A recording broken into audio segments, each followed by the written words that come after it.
কাষ পাইলা গুৰুদেৱ আহক আহক আহক আমাৰ ঘৰলৈকে আহক পাদ্যবৰ্গে দুয়োজনক ৰজাই আদৰিলা পাদ্যবৰ্গে দুয়োজনক ৰজাই আদৰিলা ব্ৰাহ্মণ ৰূপ ধৰি দুয়ো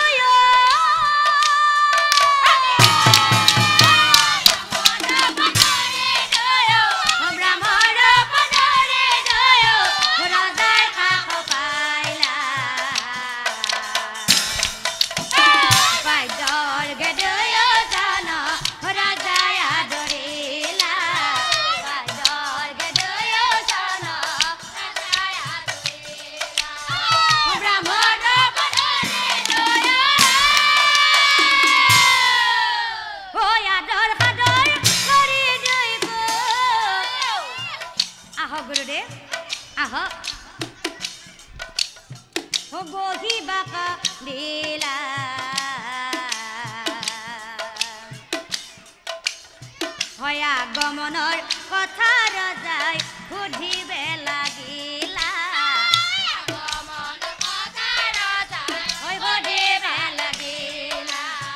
ব্ৰাহ্মণ ৰূপ ধৰি দুয়ো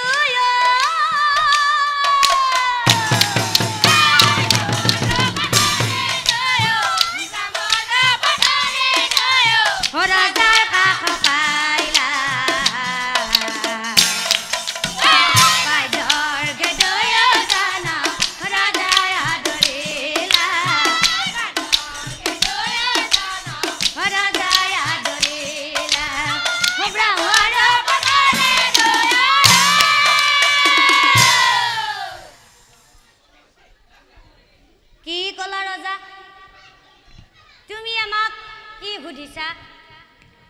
আমি তোমাৰ ঘৰলৈ কিয় আহিছো সুধিছা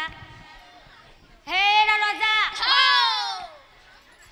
বিপ্ৰৰূপী ব্ৰহ্মা হৰে কৈলাহে কৰে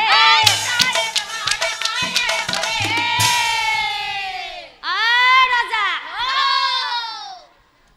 বহুদিন ঘূৰি আছো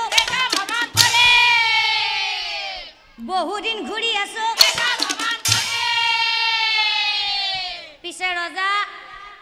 আমি যে তোমাৰ ঘৰত আহিছো তুমিতো বেয়া পোৱা নাই হেৰা ৰজা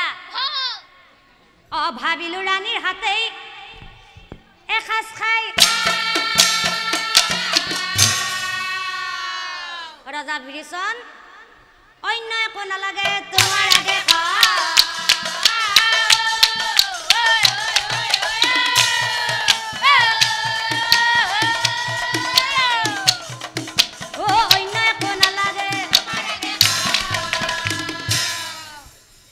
কলে গুৰুদেৱ আপোনালোকে মোৰ ৰাণীৰ হাতেৰে এসাঁজ খাবলৈ আহিছে গুৰুদেৱ আপোনালোকে চিন্তা কৰিব নালাগে এই কথা শুনি এই দৈত্যপতি হয় আনন্দ মিলিলা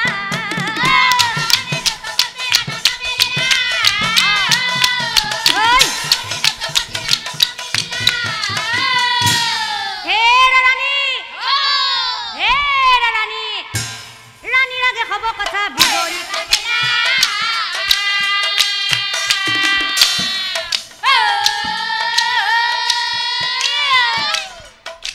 ৰাণীৰ আগে হব কথা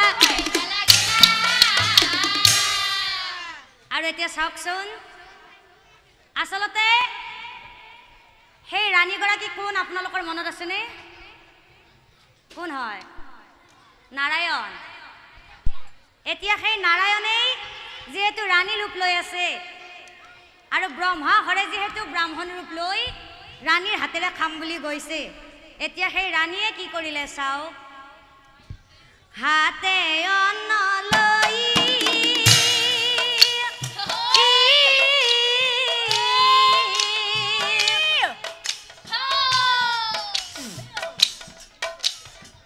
স্বয়ং শ্ৰী হৰি